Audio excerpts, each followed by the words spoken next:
அண்ணாமலை சொல்லக்கூடிய பரம்பரை வாக்குகள் என்பது பாஜகவுக்கு மட்டுமே படக்கூடிய வாக்குகள் தானே. அப்போ தனித்து போட்டியிடக்கூடிய தொகுதியெல்லாம் செக் பண்ணோம்னா உண்மையிலே பாஜகவுக்கு 1,00,000 பரம்பரை வாக்குகள் இருக்கான்னு சொல்லி பார்த்துடலாம்ல. அந்த வகையில் 2009 தேர்தல் பிஜேபி கோவையில் வாங்கின அந்த வாக்குகள் எவ்வளோ தெரியுமா? 37,909 வாக்குகள். 1996 பாஜக தனித்து போட்டியிட்ட ஒரு தேர்தல். இந்த தேர்தலில் KS நடராஜன் அப்படின்றவர் போட்டியிருக்கிறாரு.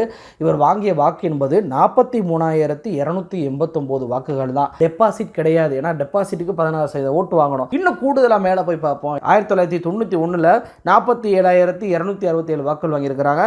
1987 25,132 வாக்குகள் வாங்கியிருக்கிறாங்க. அப்போ அண்ணாமலை எவ்வளவு தேடி பார்த்தாலுமே எந்த தேர்தலையுமே கோயம்புத்தூரில் பாஜகவுக்கு 1,00,000 வாக்குகள் தாண்டவே இல்லையே.